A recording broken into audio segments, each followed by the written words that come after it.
Hi guys, welcome to my channel and thank you for joining me today.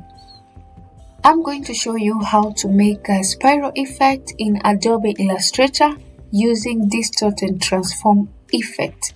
So let's get into Adobe Illustrator so that I can show you how to do it.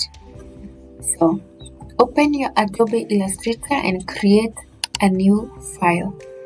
After creating a new file, we'll go direct and remove the fill because today we won't be needing any fill in the effect we are using.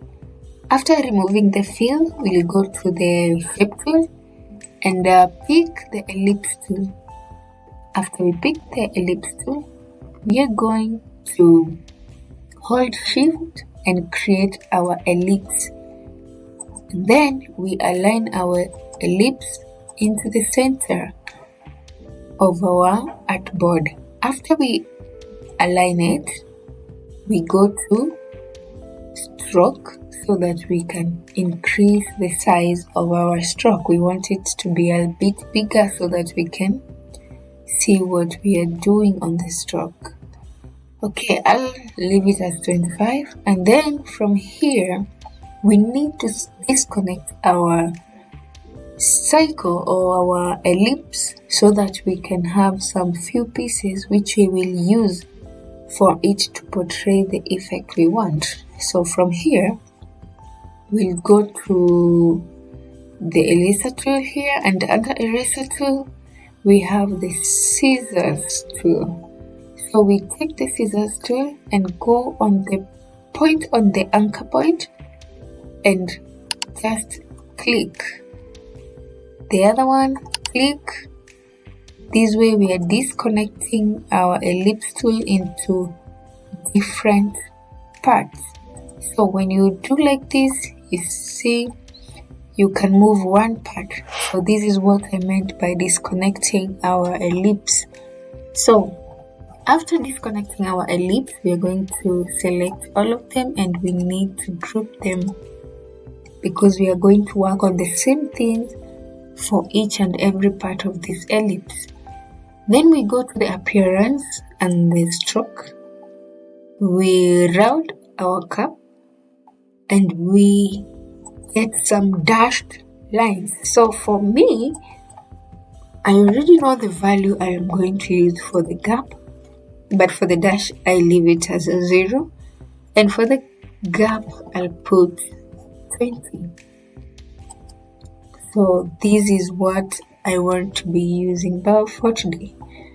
Okay, and then at the profile we are going to change our profile to a different shape. So we will use the width of profile 4. Click, and here we got our appearance. The appearance we will be using today is this type of the appearance. Anyway, to make it much okay, you can still choose not to use the dashed lines if you want to, and you go ahead to transform, distort and transform, and here you play with the values. You know guys, when you play with the values is when you get to know after you change a certain value what happens. For example, you have to click your preview to be on and then you change your values to see what is happening on your shape, because sometimes maybe you want it to be like this, sometimes you don't want it to be like that. So make sure you play with your values the way you want them to be. The same way goes to this and this. Just play around with your values, but for mine I'll leave them like 90%. The scale of horizontal 90, vertical scale 90. Another way you can still play with the move. They can move this way, move this way. Anyway guys, continue playing around with the values. That way you get to know what a certain value does to your shape. Okay, I'll first increase my size up to like 25. and then I play with my angle. So with my angle, I can get the effect I want. So the more I move my angle, the more the shape changes into different way. So guys, continue on playing around with your values until you get the shape you prefer. So for today, I'll leave it like 1-1, and then I'll press OK. So as I said before, I wanted to use my shape with the dashed, so I'll be using it like this.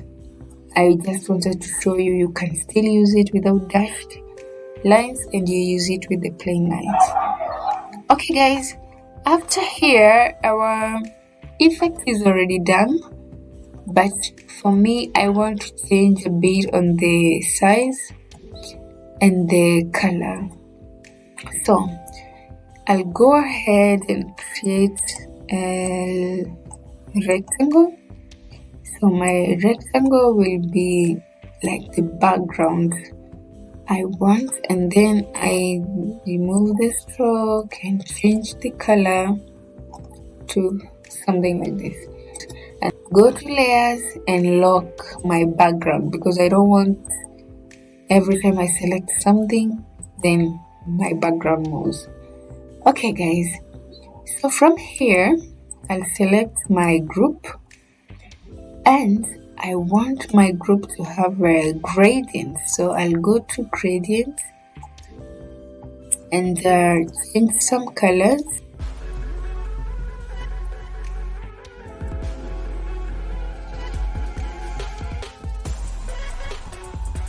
Okay, you guys play with your colors. For me, I'll be using this one for today, and then I'll add another value here, and this value I'll change the color to a different color. Let me pick like something like greenish. Yeah, I want to use the shades of red and green. I'll add a white color in between the red